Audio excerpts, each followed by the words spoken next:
There's been a shift in the last 10, 15 years from the term juvenile rheumatoid arthritis to juvenile idiopathic arthritis. Idiopathic is just a fancy word for we are idiots and we don't know what causes this. There's been some research looking at infections because we do know that juvenile arthritis involves the immune system. So people have wondered, was it an infection that triggered this process? But really, nothing has panned out. Know that juvenile arthritis is not purely a genetic disease, but we've learned that there are certain genes that can increase the risk of developing juvenile arthritis. But as the picture indicates, it's really like looking for a needle in a haystack. And just because someone has a certain gene doesn't mean they will develop juvenile arthritis. So all of that being said, between the immune system, genetics, there's probably something in the environment that's triggering juvenile arthritis. So let's talk a minute about the immune system. That's our army, so to speak. These are cells in the blood. They're called white blood cells.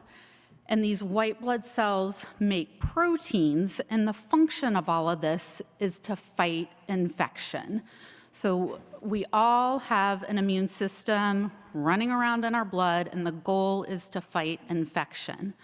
Well, in juvenile arthritis, some of those white blood cells that are supposed to be fighting infection get confused, and they're going to the joints and setting up inflammation. And in particular, they're setting up inflammation in the lining of the joints.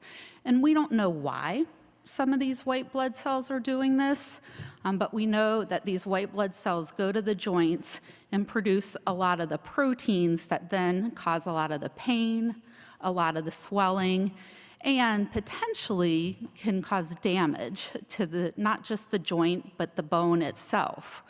And so what we want to try and do is keep those white blood cells from going to the joints and causing damage. And again, we don't know why this happens, but we have learned a lot about what these white blood cells are doing when they get to the joints, and have learned some things that we can do to keep those white blood cells quiet. So one thing to remember in juvenile arthritis, this is where the immune system is overactive. So these white blood cells, they're revved up, they're overactive, they're going to the joints and setting up inflammation. And every once in a while, I'll get questions from parents about, hey, what do you think about this immune booster? We've all heard about immune boosters. Well, in juvenile arthritis, your immune system is already boosted. So you've got to be careful about boosting that immune system further. So our army, again, is made up of these white blood cells. You can see that little cartoon with the big bad white blood cell that's trying to fight off those infections. And there's lots of different types of white blood cells, but the big players are what are called B cells and T cells. And these two guys, they talk to each other and attack bacteria, they attack viruses, but unfortunately in kids with juvenile arthritis, they're also attacking the joints. Then there are other cells called macrophages, natural killer cells, and dendritic cells, and these cells are recognizing those bacteria, recognizing those viruses, and setting off inflammation and infection. And then unfortunately, in arthritis, they're overactive as well.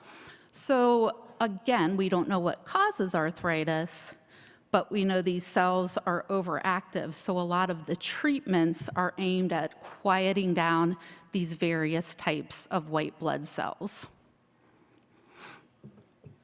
So in juvenile arthritis and overall, we know that there are different factors that have a negative impact on the immune system. Chronic stress can weaken the immune system. Too little as well as too much exercise, a diet high in saturated fat, and exposure to nicotine. So all of those factors will have a negative impact on the immune system. In terms of bones, obviously in kids, their bones are growing, and we want to do everything we can to promote bone health in juvenile arthritis because the inflammation is making that even harder. So negative impact on growing bones includes too little exercise, a lack of calcium and vitamin D in the diet.